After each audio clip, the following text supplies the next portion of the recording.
July 4th. Happy 4th of July. Excited to have you guys here. We're doing an impromptu intro here at the Comedy Store because we had a show last night and we didn't record the intro yet. So this week, special edition, 4th of July with a very funny guy. Couple quick reminders, out in Naples and Marco Island, so come out to that show if you're out in Naples. That's going to be in August. September, I'll be in Sunnyvale of the first weekend of September in Sunnyvale, California. And then Vermont Comedy Club in Burlington in December, as well as there's like Hartford Funny Bone in November and Laugh Boston in November. So I'll have all those dates posted. Come out to those shows.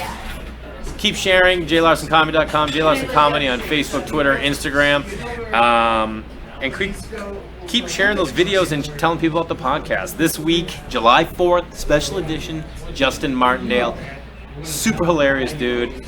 You see him on E's House of Fashion. He's on E. He's got like 4 shows on E, and he's a great dude. I'm excited to have him. So please enjoy this week's episode with Justin Martindale.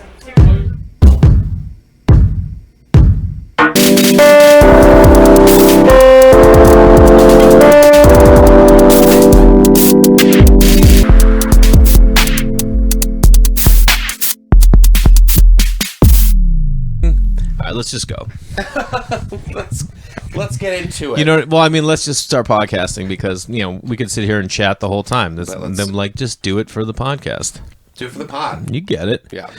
Oh, I get Justin Martindale is the only person who comes makeup ready. I'm sorry. Am I a professional? Mm-hmm. No, I had to go shoot my other show, so yeah, I just didn't have time to take it all off. I mean, are you doing that daily? Do you go every day to do that? We tape it weekly. Oh, okay. Weekly, yeah. So we tape on Tuesdays, and then it comes out on Thursday on Snapchat Discover. I mean, I don't have a show, but how great does it feel to have a show? Because we work so hard to get to a point where we have a show. Then when you have one, because you said it so matter-of-factly, I was like, hey, you cool if we do one? And you're like, can we do 1:30? Because I'm going to be on set. Yeah. And I'm just like, oh, God, that must feel so good to say. Doesn't it? Just Well, to go in, yeah. do work, and then come and do more work. Yeah. That's fun. Yeah. It's good to feel busy. Yeah, man. Yeah. Because I feel like it was like, I don't know, a year and a half ago when you were like, not frustrated, but constantly like, I don't understand. Why is this not happening? Why is this not happening? Why is Me? This? Yeah. Oh, I don't know what you're talking about. And now you're just like, you're 100% professional. I said to you when you came to the Comedy Store the other night, you're like, are you, I forget what you just sat down. You're like, you, then me. I'm like, yep. And you're like, all right. And I'm like, dude, you look different. Everything, you know, like you just. said I looked fit and I look good, and you did. You were used to and seeing you do. wasted every night. I well, was like, oh my God. You used to be, because that's when you get a little blitzed. You get a little blitz because you're waiting around. But see, it was different because now that's why I love doing those early shows, because you get in and you get out, and then you can go get blitzed. I don't need a 12:45 Tuesday night spot, and then somebody shows up and we all got bumped to like 1:45 and all that stuff. So yeah, I did that. I've done that. No mas. Now you get your spots. Get my and spot. The best is when you go do a spot, then come do that spot, then go do another spot, then you can go out. Yeah, or go home. I mean, those Go are to the bed like an days. Yeah. It's great. Who doesn't want that? Ugh. When did you move to LA? And from where? I moved out here 2005 from Texas. Oh my gosh. Where in Texas? San Antonio. San Antonio. What's the deal there? I've never been. What is the deal there? Well, because people think I've heard people's take is that it's cheesy, like the Riverwalk is like cheesy and stuff, but then I've heard other people say, stand-up is cool in San Antonio. I've heard mixed reviews. I mean, it's a good place to grow up. Mm-hmm. There's a lot of things to do outside. Like, your kids can play in the backyard, and, there's a lot of fun things to do. Is it green? Very green. Really? There's like, SeaWorld is there. Fiesta Texas, which is like a Six Flags theme park, is there. Yeah. There's, Schlitterbahn, which is the world's largest water park, which is like in New Braunfels, which is like 45 minutes away, which is dope, and I miss it. The hottest, coolest time in Texas. Play Schlitterbahn. Yeah, it was great. Dude. You go tubing. I mean, there's just lots of Wait, stuff. tubing where? At that place, or like is there a river? Tubing there. You can also go tubing down the Guadalupe River. By the way, the fact that you remember that jingle, it's like... It's weird. There's a Boston There's like a YouTube video of all the old Boston jingles from like when we were kids, like 1-800-54-GIANT. Like there's all these different things. The fact that you remember that water park is so funny. Embedded in my head. But yeah, I mean, it's definitely a little cheesy. I mean, the Riverwalk, it's beautiful, but is it a real river there, or did they make that place? It's a real river, but they've kind of like constructed it to like go around certain things. Yeah. But I mean, it's like Hollywood and Highland, but for Texas, you know. Yes, exactly. It's like they have like little river barges. You can go down there. They have like Fiesta, which is down there, which is like every April. It's like, you know, celebrating Texas's independence, and so it's cool. It's just like a Texas, like it's very. Isn't the Alamo there? The Alamo is there, yeah. Is it a huge deal? I mean, is that something you had to learn in like third grade though? They were like, "Fucking, don't you goddamn forget this Alamo." Oh yeah, like Ozzy Osbourne peed on the Alamo, and everyone was like, "Set him on fire!" Yeah, he got wasted one night after a concert and peed on the Alamo and got arrested. People were like, "He's anti-American, anti-Texan." The Alamo itself is actually very small. Like you walk in there and you're like, "Huh." This is what they fought to save? Yeah. This tiny joint? This tiny little thing. But what was it?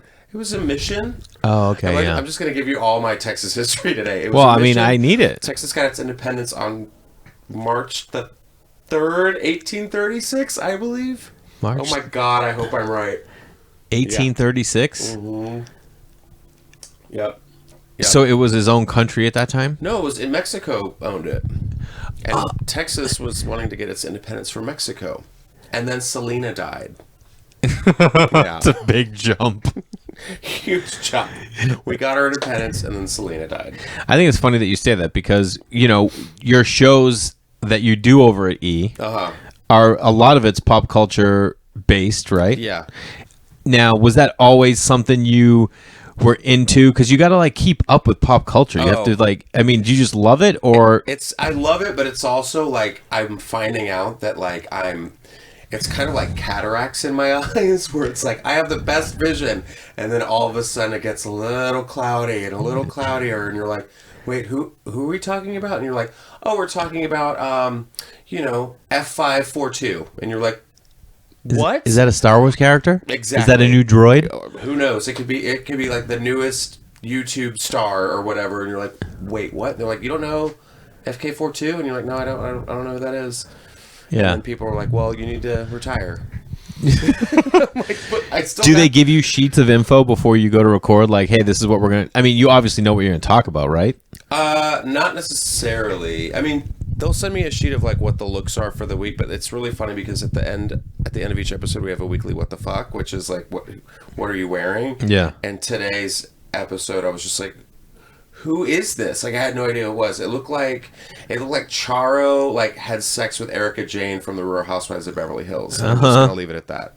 All right. But and people out there are like, who the fuck is? But like, also, it's like if I mention Charo, like people are like, what's Charo? Yeah. And I'm like, what? Coochie? Yeah. And then so it's just. But then I'm the old like antique person who doesn't know anything. But like even Selena, people are like, oh yeah, Selena Gomez. I'm like, no, bitch. Yeah. Selena Quintanilla. Before she didn't need a last name. Oh, yeah. Selena. She was just Selena. Yeah. Oh, I'm a huge Selena fan. She died in a plane? No. No, that was Aaliyah. Aaliyah. Yeah. Selena. Who was Ecuadorian. Selena? No, Aaliyah. No, Aaliyah was black. Oh. What, you can't be black Ecuadorian? Not today. Not I refuse. Not today. You can't. I refuse. No, I think you're talking about the other Tejano singer. I can't remember her name, but she was in a plane as well. Yeah. And John Denver. And yeah, and the day the music died. Mm-hmm. I mean, I could just. John Denver died in a plane crash. Yeah. God. He died in going Rocky Mountain High. And Roberto Clemente. And Richie Valens and Buddy Holly and the Big Bopper. And Payne Stewart. Wow. I mean, some of these are private jets. Roberto Clemente was flying his own plane, bringing relief to people in, I think, Puerto Rico after a hurricane. God. Yeah, but Selena dying was my JFK as a kid. Is she from Texas? She grew up in Corpus Christi. Yeah. Uh-huh. And then, like... was my JFK. She that really was. Just like, not even... The teacher came... I remember it was 1994... I believe. Yes, March 31st, 1994. Why am I a March monster? 1st? March 31st. Oh, okay. And this woman busted into our biology classroom. And she was like, just crying. She's like, she's gone. She was shot. Selena's dead. And like, she hadn't even died yet. Like, or they didn't release that she had died, but then they did. And Who then shot her? Her president of her fan club, Yolanda Pinche Saldivar. Don't even give her that. Okay. And to this day, like, so there was that whole standoff in the red car where she's like, I killed my best friend. And she was stealing money from her fan club.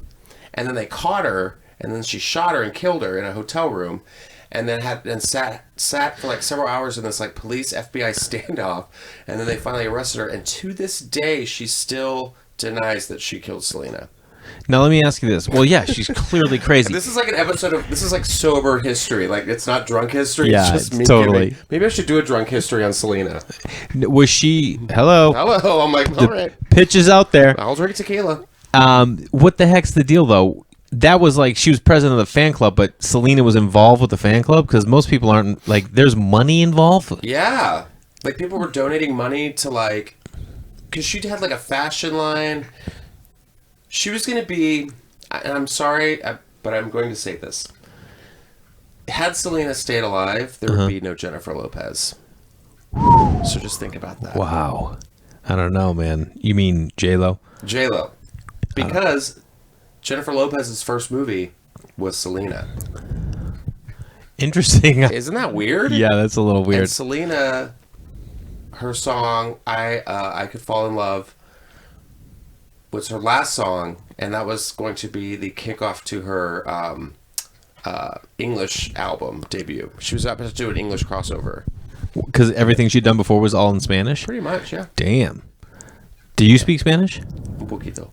That means a little bit. I know what it means. But I love that you were such a giant fan and you couldn't even understand the words. But that's what's amazing. I mean, that's has what no music language. is. Yeah, no, of course. It is a language. I know. It's just fun. I have to explain it to my kids sometimes. I'm like, okay, so yes, some of your teachers speak Spanish, you speak English. I'm like, but music is a language. Yeah. And then I was trying to explain sign language to them the other day. I'm like, because we have this book about a boy who's deaf, and they say he talks with dancing hands. Hilarious. And I'm like, dancing hands means sign language, and the only thing I really know in sign is like thank you. So I was teaching them this, and they're like, oh, okay, thank you. And they're like, and my daughter's like super blunt. She's like, he's a deaf person. I'm like, yeah. I love your daughter's stories. I think she's crazy. She's crazy. When you talk about her on stage, it's so funny. I mean, I just said She's this. your ride or die. She is my ride or Yeah. die. I just said this for the first time the other night. You weren't. This was not on when we worked together Saturday. This was Sunday. Like, my dad died, like 3 years ago, and so they know that. And like every now and then, like my son will ask about my dad. Like, now, Grandpa Normie, did he? And I'll say stuff, and I'm like, yeah. And then my dad will be like, he's dead. I'm like, yeah, we know. Why are you throwing that? Just like, reminding you. he's dead. Yeah, he's I'm gone. like, all right, hardcore. God. Are your grandparents all gone?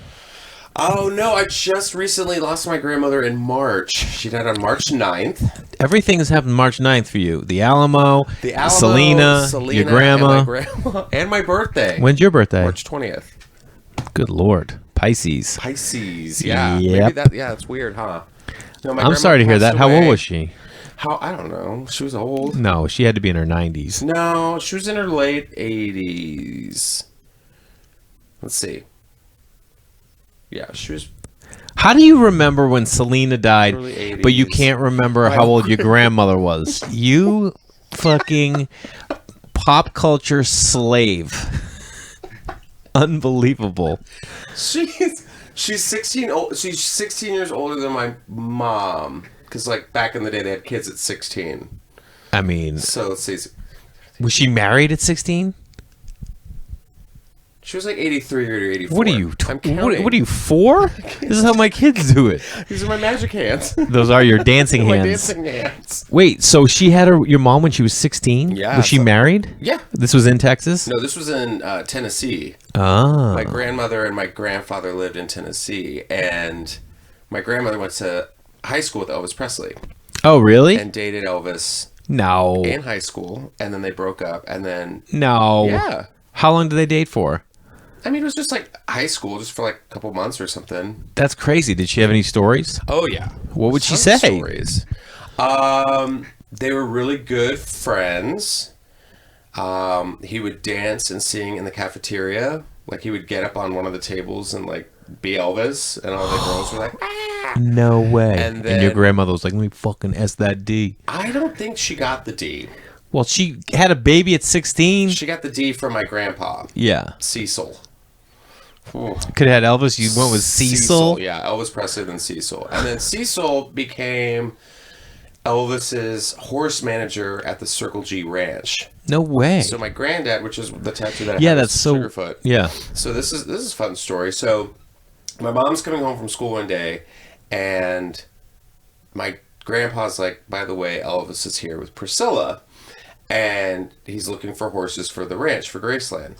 And so they get there, and my grandpa has told Elvis, like, you can have any horse you want, you just can't take my daughter's horse. And there he's like, okay, cool. And of course, I mean, and this sounds like a John Denver song. Or some kind of, you can have any horse you want, except my daughter's. don't take the horse. Yeah, totally. And of course Priscilla was like, that one, which is my mom's horse. And so what are you going to say no to Elvis? And he's like, sorry, bud, I'm Elvis. Bye. And Listen, to if this I know day- anything about my daughter, Yeah. Priscilla probably heard your grandfather say, you cannot, Yes. any horse but that one. She's like, well, I want that one then. Well, she's a fucking Scientologist now, so that makes Well, sense. there you go. Just saying. So yeah, for the life of me, my mom has just been wrecked about Sugarfoot. Just like, Really? stupid bitch. Even How when I got old this was she? tattoo, I mean, she was probably like 9 or 10, something like that, when that happened. Yeah. It's like a little girl losing her pony. It's like, here's my pony. You know, we're just gonna go put it down now. Like, Wait, did your grandfather, was his family like in ranching and stuff like that before, or did that something he like got into? well, my grandfather, he was in the military, and then when he met my grandmother, they actually did competitive. They were competitive swing dancers. So they At would, what, 14? yeah, so they would travel around to like different like bebops and doo-wops Oh and my compete. God. You know, like you see those movies where it's like Yeah, of course, yeah. And so they were those With the box TV cameras? Like, yeah. So they were like bandstanders, and then like, they would like compete to like these dance competitions. And so I'm like, oh, well, that's probably where I get like my obsession with like dancing, Yeah. or getting wasted and dancing. I don't know, Or hosting a dance show. or hosting a dance show Coming out somewhere at some point. in January, probably. Yeah. that's what they said. So Um, yeah, they were bandstand. I learned that at my grandmother's funeral. I was like, what? Like, I had no idea. Well, that makes sense when they would have gotten. Did they get married before they had that your mom? I'm pretty sure, yeah. No way. Yeah. At 15? Yeah, because the lifespan was like 19, Well, you're talking about this like it's like the 1700s. No, it was it was the 1950s. Like my mom was born in 1953, so this was like late 40s, early 50s. Yeah. Wow, that's crazy. Yeah, and then she had a brother, and then he passed away when he was 16. Oh my So, gosh. How? Woo! He hanged himself, or was found hanging in the shed, and then my grandmother found him. Oh, And so it was a suicide yeah. because I think he was gay. That's what you think. Yes, because I've always felt that. I always feel like a weird connection with my uncle because I've never met him. Obviously, I wasn't born, but Yeah. I think like back then in... Did you ever talk to your grandmother about it?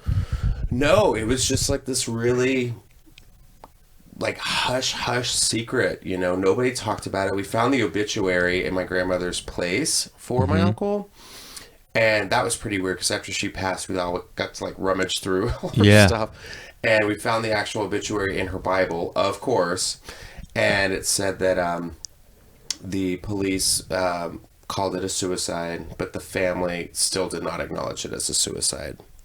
Jesus. They were Well, like, if they weren't acknowledging the suicide, they definitely weren't going to acknowledge if he was gay. Right. Well, I'm sure, but I mean, I look at pictures of him, and I'm like, gay.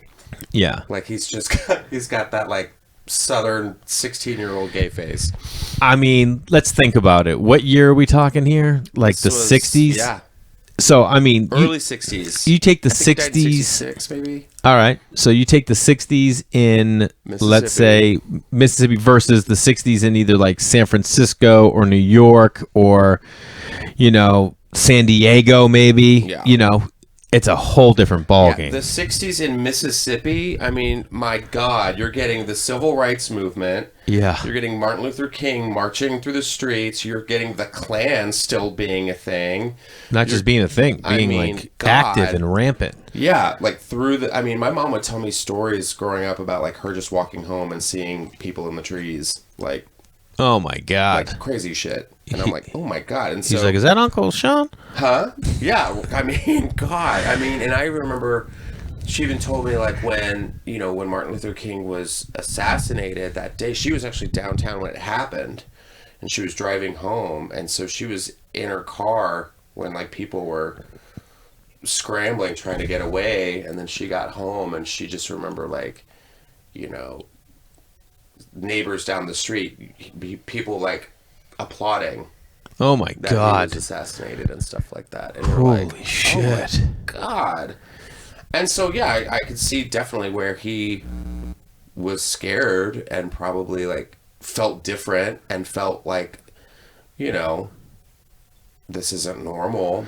And well, yeah, because that's what's, it's funny because we were about to talk about this off mic and then so I was like, let's just start recording. Yeah. Because like when I look at like the kids books that I read to my kids, do you know how many have a gay focused character in them? a lot now? None. No. Now? I mean, I'm sure they're out there. I feel like there's... But like, I mean, I don't know at what age. Do you know what age you realized or were like, oh, I think I'm gay? Or were you always felt that way? Or do you not come to realization? Or because society puts almost everything out there that, hey, men are attracted to women, Right. especially back then. There was never a gay character on television. No. I mean, Liberace was straight. Liberace And was you're like, straight as fuck, dude. What? Yeah. And he's like, I love women and jewels. And you're like, wait a minute. Yeah, that's it. Liberace was and straight. What's his name? Oh God, I can't remember his name right And now. now I'm very interested because that impression looked amazing. Oh my God, he was on Hollywood Squares. Oh my God, I have to Google it. He was on Hollywood Squares. He was the middle square. He was the sassy one. He had the scarf around his neck. Oh, I don't know. You know what I'm talking about now? Sorry, I'm fail. It'll come to you. It'll come to me. But yeah, I mean, I just remember there was always something different and weird about me, and I didn't know what it was. And it being Pride Month, I will share it with everyone. I feel like I figured I knew I was gay when I was watching He-Man and being like, all right. And then like Thundercats would come on. Yeah. I was like, am I attracted to cat people?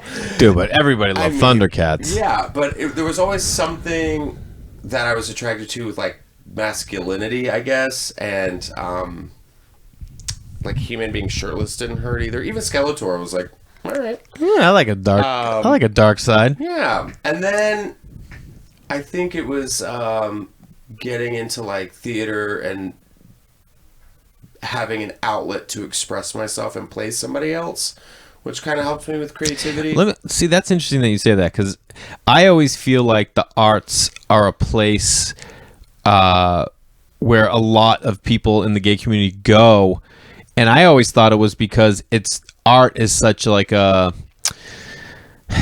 non-judgmental place for people to just be free. Yeah. You're saying to be able to go play someone else, is it because you had this fear of being yourself, so you're like, oh, let me step out of being myself to go be something else? Or I think it was a little bit of like not being myself but not knowing who I was. oh yeah, So it's like if you get like a script in front of you or you're playing some enchanted character in some play, or like say if you're in Midsummer Night's Dream or something and you get to play this like mythological creature or something like that, you get to like make it your own, and you're not going to get judged for playing it because it's part of the script. You know what I mean? Like Yeah. I remember my mom even told me this, that when I was 2 years old, she took me to go see a performance of Dracula, which is weird. At 2? When I was 2. Yeah. And she remembers, like, and I vaguely remember, like, women, and this is 2 years old. I remember women, like, running around with blood all over them in, like, white gowns, like, screaming. And my mom was like, this might be a little too intense for Justin. And, like, she looks over and I'm just like, and she goes, are you okay? And I said, I want to do that. I go, I want to do what they're doing. And she goes, be a vampire? And I was like, no, I want to do that, what they're doing. Oh, man. Because I thought it was just like a type of play, like you're playing around and being expressive. Yeah. And then it was funny because, like, I ended up playing Dracula in a play back in high school. So oh, really? It just kind of was weird. Full circle. I love And theater. it's a shame that if your uncle was gay, that you weren't able to have that role model around to, like, help you. Yeah. Because, like, let's just say my son's gay. I don't know what that's like, even though I feel like, and you tell me, it's easier now to come out with, like, so many people are supportive of Pride and of the gay community, and gay figures are everywhere in public office, playing professional sports. I mean, not as many as probably are saying, but senators, married to women. Yeah, exactly. I mean, they're everywhere, and it's just still, it's a shame. There was, like, some guy in Knoxville, Tennessee, who just said out loud that if you see a homosexual, that they should be executed because of the Bible, and it's 2019. And Knoxville, Tennessee is about to have their Pride coming up, and they're having to, like, amp up security and it's just like, what? Why are you empowering But also, like, if that was, like, anybody else, you know what I mean? Like, oh, I'm gonna go, let's go execute a demographic of people. Yeah. And everyone's like, you're right. Like, what? Well, I mean, if anyone is... but also, that's like, oh, dude, you have so many demons in your head. Like, you just hate yourself so much. And that's still a thing. That's what's so sad. It's totally the neighbor in American Beauty, you know? Yeah, for sure. It's like... Well, it's also that people that, and hey, if you find religion as a way to have faith and have belief and find purpose, that's fantastic. Yeah. But the second you start thinking that it's right and everything else is wrong, that's insanity. Yeah. That's complete insanity. But I think it's awesome that they're going to have their Pride. Yeah. I mean, you still got it. I mean, Pride doesn't happen at the same time everywhere across the country? No, it's not. It's not that. It's not like the Purge. Why do they always pick up their own? Why does everyone have their different times? Because it differs in different seasons. Yeah. So it's like Pride goes from June actually till November, which is crazy. So just when you thought it was almost over. No. First of Palm all, Springs has theirs in November because it cools down. Yeah. I think Dallas and like the southern cities are a little later in the year because it does cool down. So you're not like out in the 100-degree heat. Yeah. But like LA, New York, I think Chicago is the 30th or that weekend of this month. So like all the major cities are coming up. How do you know them all? You just love dates. Except your grandmother's death. I wish I could go do all of them, but no. What were any of her other Elvis stories that she would share? He had a huge cock. You're so full of shit. He called it hound dog. No. How crazy is that? So then your grandfather, he didn't go to high school with her. They met swing dancing. Yeah. And there must have been some element of Elvis that was attracted to your grandmother because of the dancing and the swing. Well, it's weird because my grandmother looks a little like Priscilla. Really? That's what's weird. Yeah, she had a little bit of like a Priscilla-esque vibe to her. Like she had jet black hair, blue eyes. And she did her hair like, in the big bouffant kind of stuff. The only really other Elvis story that I know of is that he gave my grandfather a black Cadillac, which is what he gave... Like people on his team or whatever. His team, like, a thank you. He gave him a Cadillac. So... Because he would get all the horses from him? Yeah, or like he was just, a good dude. Yeah. He was like, thank you. And he gave him a black Cadillac. And when Elvis died, people stripped the car. They knew Elvis gave him that car, and people stripped it and took the wheels, took the bumper, took all Holy shit. Yeah, and I'm like, damn it, I could be riding around in Elvis's car right now. No kidding. Yeah. That's badass. You know how legit you are when badass. you give caddies to say thanks to people? And then people are like garbage and that's Elvis's car. Take the bumper. Come Yeah. on, Jeff. Go get this tire. God. Yeah. Man. So if you think about, what it was like for your uncle. So when did you then come out? And who did you come out to first? Oof. Do you like talking about this or do you hate it? I came out I was kind of, I was a little outed.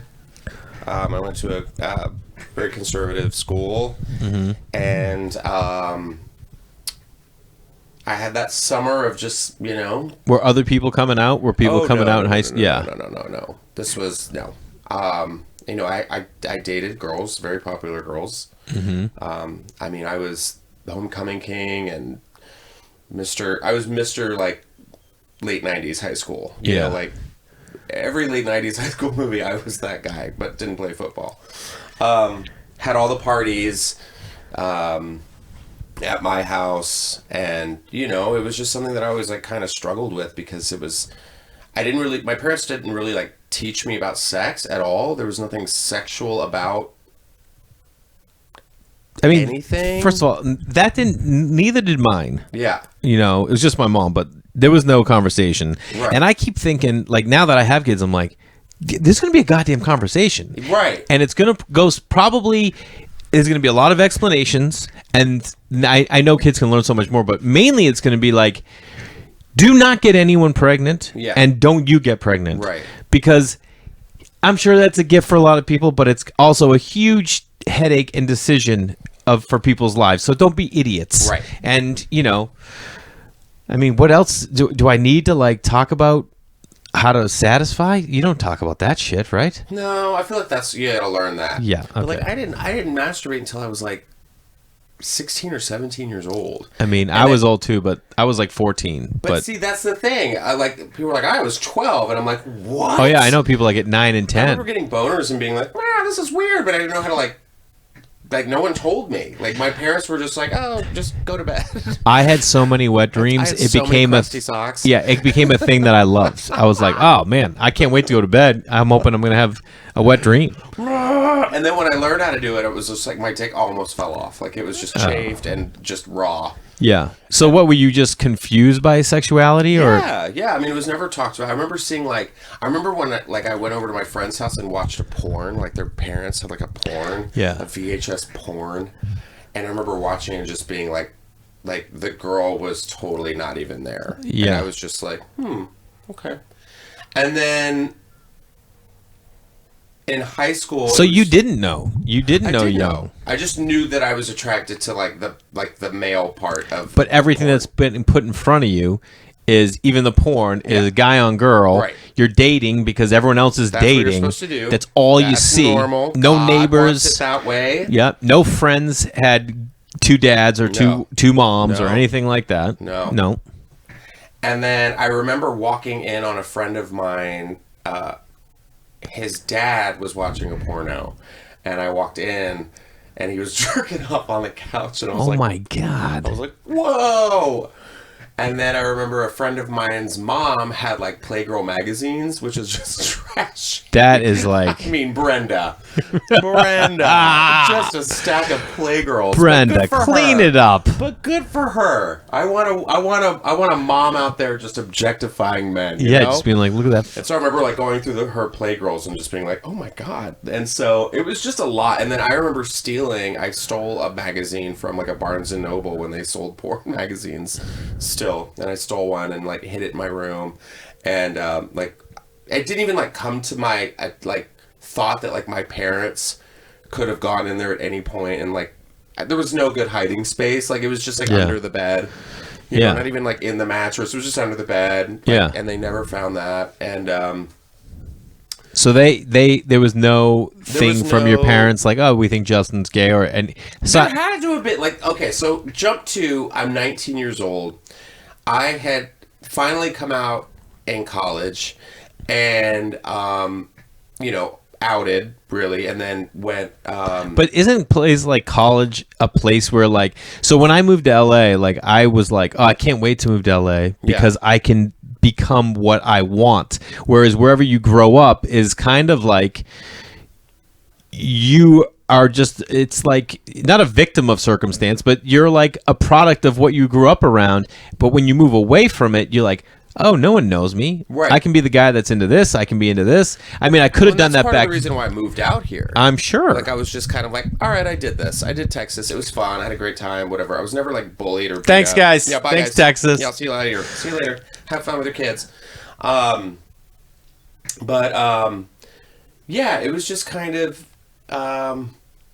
When I did come out, it was just kind of, it was still kind of like naughty and taboo. And like, I remember I would go to Dallas and there's just a fantastic, it was called the Village Station, but now it's called S4. And they have this thing called the Rose Room. And you go upstairs and you just surround yourself with these like amazing local drag queens like Crystal Summers and Whitney Page and Cassie Nova. I mean, these are all Maya Douglas. Like, these are all like just legends. And you're like, wow, these are girls that have been doing this before. Like they've been doing it way longer, you know what I mean? So it was just, that was my first experience with like drag and like being like, oh my god, I'm obsessed with this makes sense, it clicked, because it had that element of like fantasy and like showmanship still. Yeah. And it's also like I mean, now I know that way more straight people go to drag and go to drag shows. I went to an amazing one with my brother in P-Town back in which one? I can't remember her P-Town. name. She was, I'm telling you, bro, I sat there with my... Jean Merman? Huh? Varla Jean? No. What'd she look like? She was bigger, brown hair. She was... Dude, some of the best jokes I've ever heard. I'm like, I looked at my brother, I'm like, she's unbelievable. He's like, I know. Like, I was laughing. It was... Is it Bianca Del Rio? No, it was like an Italian kind of name. I'll find out. For you. I just remember being blown away. My brother was like, you got to come see her. And I was like, all right. And we went. And I didn't know what to expect because I'd never been to a drag show. And this was more about the comedy than it was about doing something. Was it Miss Richfield, 1980? No. Oh God, now I want to know. I love P-Town. It's unbelievable. Magical. It is. It's Beautiful. Unbelievable. Yeah. God. So what I was gonna say is that like, so drag to me, at least from like how it's depicted, is like, not only is it something that you're like, oh yeah, this makes sense, but it's like a place like, we do this here. Like, this is a place for us to come so we can like talk about the ultimate form of expression, especially when you're like not able to just be yourself because everywhere you turn, it's not anywhere. You know what I mean? So then to go to like these clubs that like have drag going on, it's got to be like fuck yeah, I feel like comfortable at least. Yeah, and unfortunately, it's kind of changed in the past couple years because it used to be just like, oh my god, yes, this is a safe space. I can run around, I can twirl, I can be stupid, you know. And now you look over, you go to these bars, and it's just littered with just bachelorettes. Oh yeah. And they have their dicks all over them, just, you know, their veils, and they're just shit-faced, and one of them has a shoe. Yeah. Just a shoe. Just one. Just stomping around. They want to get up. They want to like touch the drag queens and like, I'm getting up on stage and dancing with them. It's like, sit the fuck down, Kathy, with a K. Yeah. And you know, they just don't know their place. And it's just like, you know, the straights have kind of taken over like, oh, let's go laugh at the drag queens. And it's like, I'm like, no, you got to tip them. You got to tip the drag queens, you know? Yeah. What was that? But I mean, that's how it is. The Box? Was that the Box Theater that used to have great drag shows?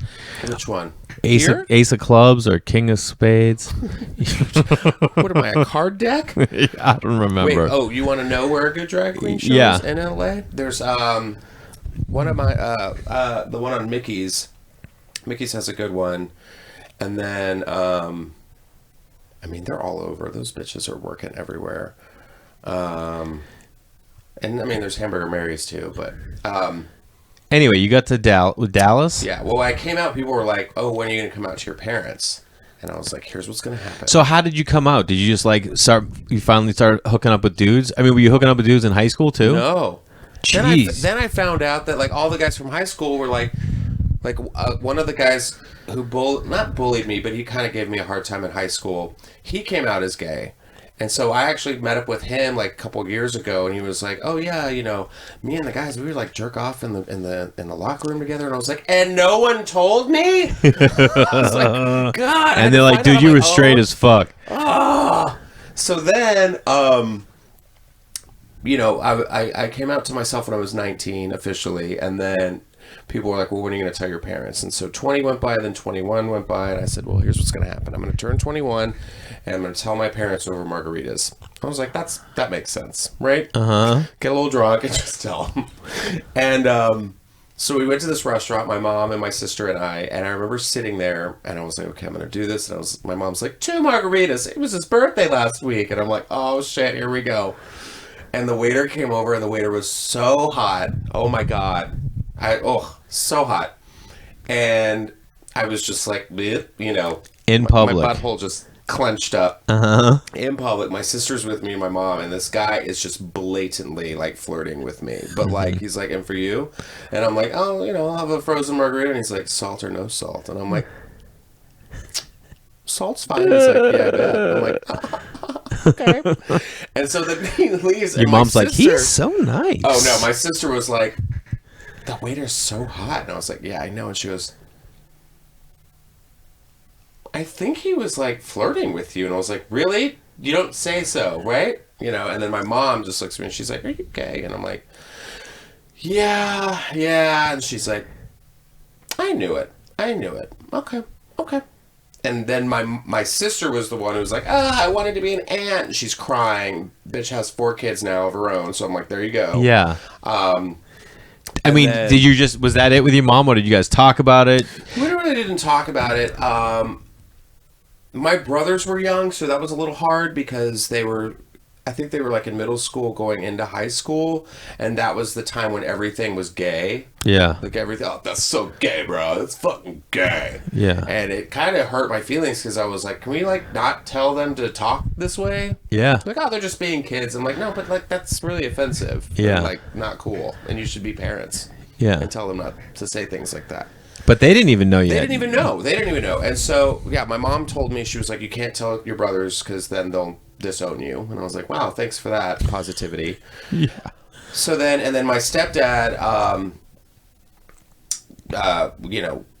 he had a huge problem with it, and we don't talk really because Even to this day? Even to this day? I mean, we went no. Well, yeah, you talk, no. but he's... It's just we just have nothing in common, and it's just that's just how it is. I'm okay, and then my biological father, he doesn't talk to me either. So Father's Day was fun this year. There wasn't one. There was one, yeah. So my mom's been very supportive of me.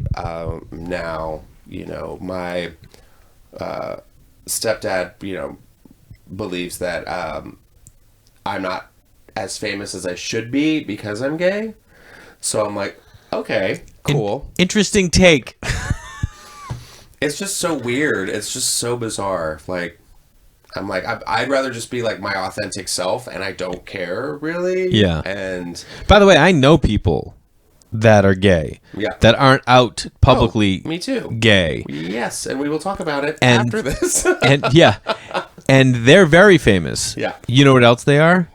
Fucking tormented and miserable Yeah. and can't stand and alcoholic. Yeah. And constantly probably regretting their life, the fact that they just... And that always blows my mind because I first of all, it's 2019. Second of all, I feel like... But we're going to be saying that in 2025. We're going to be saying that in 2036. It's 2036, guys. I mean, Can come we on. please? God, can we just harvest moisture already? That was a Star Wars reference. I mean, that's tight. But also, it's like if you came out, like you would have a completely different audience. You would have a whole group of people embracing you and loving you, and you'd get to be like the grand marshal of like every pride in the country. Not only like, what a that, hero. You could also Make more money. No, I don't care about the Do money. more things. Be happy. How about Love the one you want to love. make people that are maybe not as accepting of gay people see it in a different light? Like, oh, the person who I love and think is the best is gay. Right. That maybe changes it. I know, It's like that Ellen syndrome. That's what I call it, the Ellen DeGeneres syndrome, where it's like when Ellen came out, people were like, witch! She's a witch! And then like she got her talk show, and now everyone's in love with Ellen. I mean, you just see like all these Southern people who are just like, oh, Ellen, I just love you. I don't agree with you, but I love you. You know what I mean? So that's what I always, or like these Southern people are like, oh, gay people are the worst. Oh, I love Ellen though.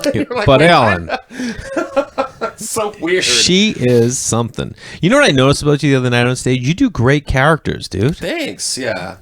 I mean, but I never noticed it till the other night. But it's not like you always drop into characters or anything like that. You never did impressions, right? Well, I've always kind of just had characters and voices in my head. Yeah, but you drop into them and like everything changes with it. Like you see the person. Oh, okay. Yeah. Like I was taken by it because comics that do characters as character comics, and then but I always just see as a stand up, and then you start doing these things, and I was like, whoa, this persona. Is that from doing? That must be from doing theater growing I think up. So Yeah. It's like I'll get like a character description in my head, and then I'll just kind of like mold it. Yeah. Like right now I'm obsessed with Gypsy Rose from The Act. Do you know that little Munchausen by proxy girl? What is it? It's the little girl who killed her mom. She got online and she like met the boyfriend online on like Facebook, and the mom had Munchausen by proxy and was like poisoning her daughter and gave her a feeding tube. It's like a couple years ago. And, why was she doing that? Just because she wanted to have a sick kid? She was a crazy kid? woman, yeah, and she was just like getting attention and getting like money. Like people felt sympathy for her. Yeah. And so she just kept like poisoning her daughter, and they made a documentary on HBO. And then they turned it into a show with Patricia Arquette. Oh, yeah, that's what it is. Joey King, I think her name is. But I'm just obsessed by that. And so wait, in real life, the daughter then kills the mother? The daughter found a boyfriend, because the daughter, first of all, thinks she's like 16 years old. Turns out she's like 40. No. like didn't know when her birthday was, but she's like 40, but she's like 22. Yeah. Yeah, so she's like, and so she has this persona where she's like, Mom. And she talks like that, and I'm obsessed the way, and it just makes me laugh. She's like, Mom, can I go outside and have some oxygen today? And she's like, oh, Gypsy, not with those little bird lungs of yours. Like, it's just the weirdest thing. And how long this woman did this till the girl was how old? Like since she was like a child, and now Gypsy is in prison until, I think she got like a 10-year sentence, so she'll be out maybe in the next couple of years. She didn't kill her mom, the boyfriend did. So the boyfriend has life in prison. But how does she even get 10 years? I would have been like, jury, she fucking... I know. She's been poisoning me. Yeah, that's what's messed up. Is like, she put in a feeding tube that I did not need. She said that like sodas would kill her. Like the doctors, what is it, like, oh, here's her doctor's notes or whatever. I mean, it was literally like a binder full of things. And in the Hulu show, that doctor kind of is like, she's actually fine. She's just being told that she's not fine. Yeah. And like, what did she tell her daughter that she had? Oh, everything. It was everything. Yeah. She had her teeth pulled out, and then she like got like veneers put in. It's really messed up, but I'm so fascinated by it. I mean, it really sounds weird. insane. It's insane. It's really Is that good. girl getting any money on this Hulu show? I don't know. That's the thing. But it was just recently let out that they're getting engaged.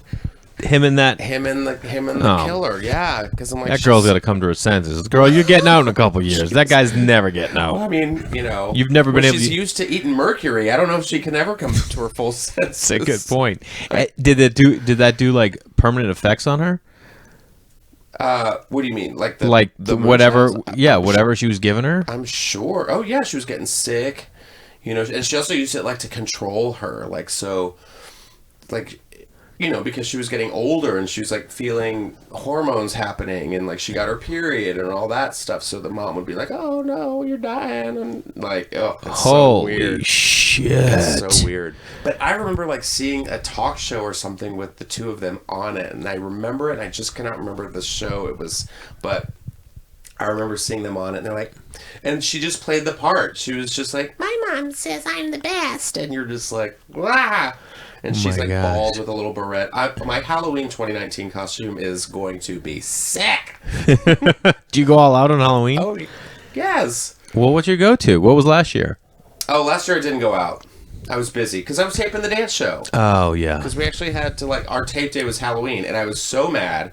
I remember telling the producers, I'm like, well, can we dress up? And they're like, no. And I'm like, but it's Halloween. And they're like, and you're grown. Yeah, So, and you're an adult. and you're so. an adult. So, and I was like, but the audience can all dress up. And they were like, this isn't like, you know, what's my line or what? This isn't let's weekly. make a deal or whatever. They're like, they don't dress up. We're not airing this till 2036. Exactly. They're like, no, we're taping this now. You can't be in costume. So I went as like Michael Myers or something. That was stupid. But this year, What are your highlights? these are caramel. No, one's the best. Caramel. Caramel sunset. Oh, God. What are my highlights of what? Yeah, like Halloween? of Halloween costumes. Like, what's been your... Oh, my best? Yeah. Oh, my God. Okay. I went as Joan Crawford in college, Ooh. dating women. Thief. I mean, the red flags. We're everywhere. I went as Winona Ryder a couple years ago. From who? From Stranger Things. Tight. But remember when she got the SAG award and she was all weird? Yeah. And they did a meme of like the pizzas in front of her. So Yeah. I had like coat hangers with like pizzas. Oh, and I was just, shit. like, looking around the whole time. Won the costume contest. You did? Where? Oh, yeah. Where? Oh, yeah. It was at Michael Rosenbaum's party, which was so fucking fun. And then I went as like an anime merman. I went as Hurricane Sandy. When Hurricane Sandy happened, I was Because, that's what you do. I was Sandy from Greece with like shit all in my wig. It Oh, was that's pretty tight. funny.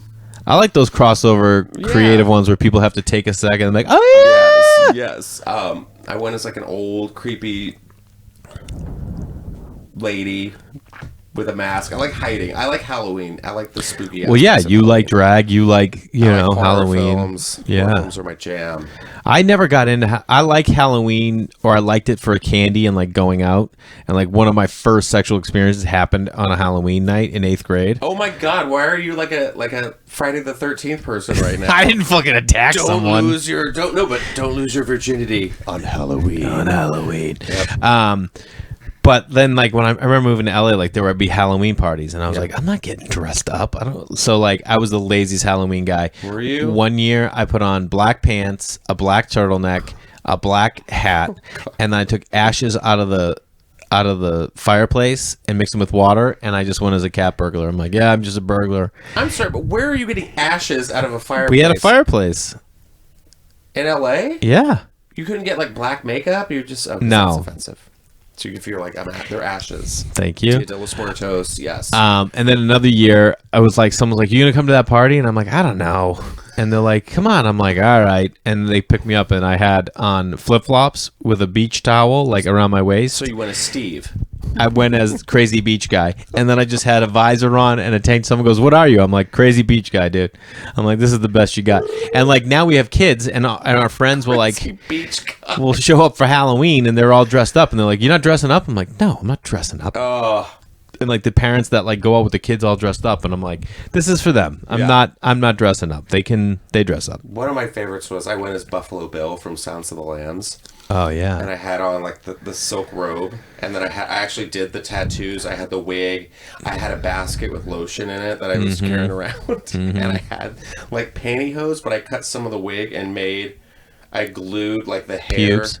like I was tucking, like doing You the are mangina, hilarious, and I yeah. walk around being like, "I'd fuck me." Unbelievable. And people were like, "No, you did not." I'm like, "Yeah, I did." Oh yeah. I had a dog. Yeah. Oh, precious. I had a friend. I actually met my first boyfriend in LA at that Halloween party. It was crazy. Speaking of that, so then when you came out, then were you living at? You never lived at home. You moved to LA after that. Yeah.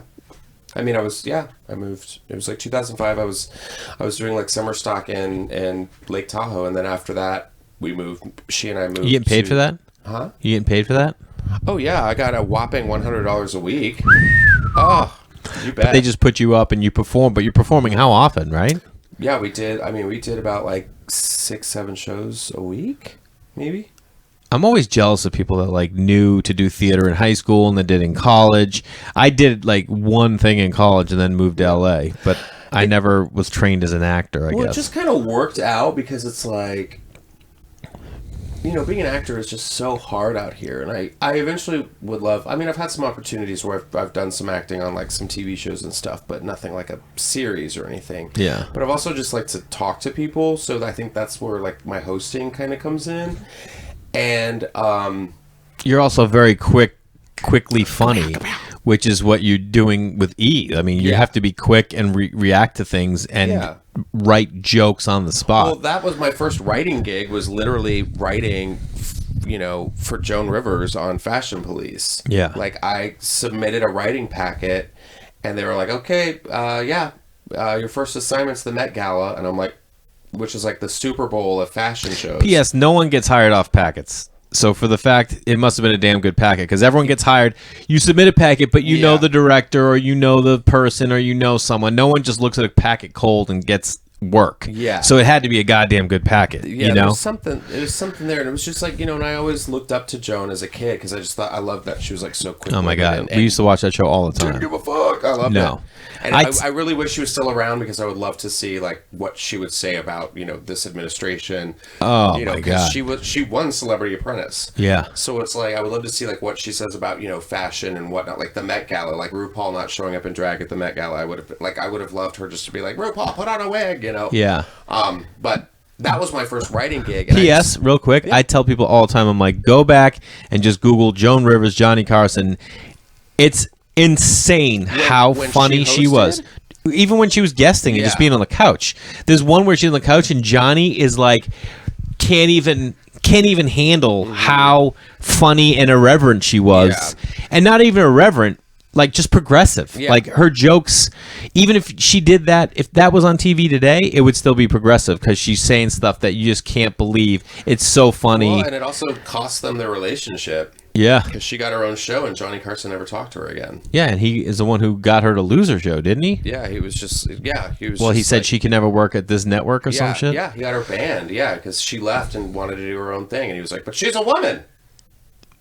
Is that what it was? Because she used to guest host his show. Well, he was a threat. It was like, it was a woman's, I think he was like intimidated. It was the control. Yeah. It was the control. You can do my thing, but don't do your own thing. Yeah. Because you're a woman. You should know your place. Yeah. But yeah, that was my first writing gig for that. And then I went over to Melissa's house, and Joan was there. We all sat around, and, you know, the craziest thing for me was when they were like, Joan, this is Justin Martindale. He's one of our writers for today. And she goes, oh, I know Justin. And I was like, you do? Because I had never met her, but I was like, I bet she like looked you up, did her research and stuff. So that was cool. And then like I was testing over at E. I remember it was Sarah Tiana and Jessime Peluso and Justine Marino was there. And we were all testing for some show that surprisingly never got picked up. And she was walking down the hallway, and I remember her assistant was like, oh, hey, how's it going? Hey, do you want to say hi to Joan real quick? And I was like, sure. And I was like, hi, how have you been? And she's like, oh, it's so good to see you. And like hugged me. I got this amazing picture with her. And then it was like a week or two after that, she died. Oh, man. It was crazy. And then she was legit. God, but like I used that style, that writing, that style, and incorporated that into my stand-up on stage. Yeah. Because it's like, yes, it's not an acting gig, it's not a theatrical performance, but there's a little mesh in between. That's the stand-up. Yeah, of course. So, you know what's funny is the fact that she said, oh, I know Justin, because you know that she definitely did research on you. Yeah. Is as stand-ups, and there's no like more authentic stand-up than Joan Rivers was. Yeah. Is we do all the work on our own. We're the only person. If a joke doesn't go well, there's no one to blame except us. Right. You can blame the audience if you want. You know, where people do that. I love that. And I know who you know I'm thinking about right now. I'm sure. But yeah, we don't blame the audience. Yeah. Trash. But like, you know, I think I've maybe had in the last 10 years 4 nights where I was like, no, that's the audience. You know what I mean? Yeah. early on, you're like, they were terrible because you just don't know what else to make sense of. But well, sometimes it's the lineup. Just to clarify, sometimes it's the order of the lineup. Yeah, because of course. Like I think even it was like Saturday. We were like, what? yeah, it was a shocking, weird way to We're like, what's to happening? line everyone. Yeah. But I had a super famous comic that I got called one time from the Improv and like, hey, can you open for so and so? And I was like, yeah. And they're like, all right, cool. And then I'm at the Improv and that super comic comes walking down the hall and I go, hey, how are you? And they're like, good. He goes, I loved your Ferguson set, by the way. Oh, cool. And I go, oh, thanks, man. He goes, yeah, it's great to have you on. That bit you did about the what's it called? It was really funny. And I was just like, yeah. And I was like, oh yeah. Because we do research, because we work, because we want a good show, because we know when we make a lineup, they asked if I could do it, which means he okayed it because he wanted to make sure his lineup fit what he was going to do. Of course. And then right before he was going on, they said, hey, will you do 3 minutes in front of him because he needs a little time? So I go, yeah. So I do 3 minutes. And then he gets on stage. Just such a weird amount of time. Well, he just needed because there was 2 other comics on the bill. Oh, you know what I mean? I hosted. Okay. So I did the 3 minutes, and he was in the room for it the whole time. Yeah. And then when he got on stage, he talked about me and my stand-up for like a solid 2 minutes. And then I'm like standing there, and everyone's dying. It was hilarious. And then he goes, are you back there? I'm like, oh, yeah, I'm right here. And he goes, you okay with all this? I'm like, I love this. Yeah, Like, you could do this all night. But that's what we do as comics. We care more. That's why, like, when we go to audition or, like, work on something and people aren't professional, you're like, what are you guys doing? Yeah. You know how much work we put into where we are in our life? And Tons. I am such a stickler for that now, where it's like, I always show up on time.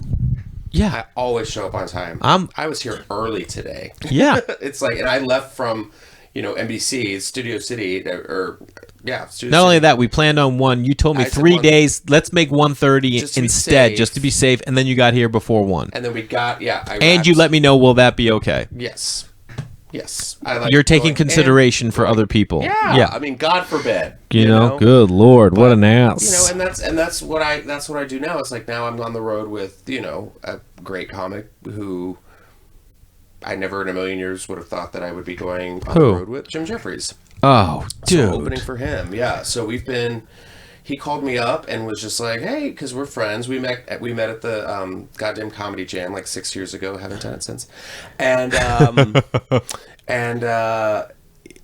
he was on it, and we kind of clicked and became friends. And he would pop in at the store every now and then when I was there, and we would just kind of like hang out and whatever. And yeah, we hung out like Christmas Eve or something last year, which was some Mexican restaurant. And he hit me up on the phone. He was just like, do you ever like go out on the road? And I'm like, yeah, I've done it before. And he's like, well, do you think you'd want to come with me? And I'm like, are you kidding me? Yes. Yeah, man. Yes. So, I've had these great opportunities this year. I like played at the Grand Ole Opry in Tennessee. I got to walk on that stage, which was iconic. And my mom was in the audience and did a set. And, we've done Baltimore and Minneapolis. But it's just great because I just feel like I look at all these other comics, these heterosexual dude bros who, take these other heterosexual white bros with them. And it's just nice to know that it's like,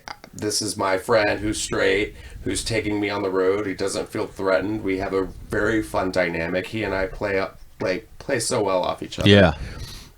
And he's just enjoyable to watch, and he's opinionated, and he's got a strong... So opinionated. Yeah. I love him. And he loves to take angles at things and approach it and be sensible. Right. But you have, you do a lot of that in a way that's just not as...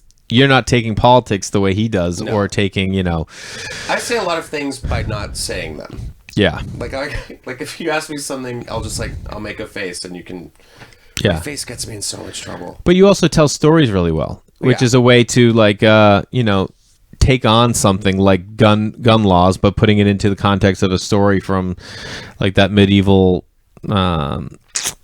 Renfest that you were the Ren Fair that you were talking about on stage. So what a trash heap, but so much fun. Yeah. Take your kids to the Ren Fair. I went to one when we shot that show Best Bars, and I was just like, wow, this is intense. It's so intense. People are intense here because they love to they're in character, and then they start drinking. Yeah. And then when the mead kicks in, everyone is DTF, down to fair. Like, they are ready to go. It's crazy. Just boobs are out. Falcons are landing on people's arms. It's so messed up. It's so much fun to watch. Well, this has been great, buddy. I appreciate it. And way fun. We're going to watch your show when it comes out. When it comes out. I mean, it's 2036. At least you have a show to wait till that one comes out. Yeah. So yeah, watch it. What the fashion on E. What the fashion? What the fashion? What the fashion? Yeah. Thanks, buddy. You bet. What a fun episode.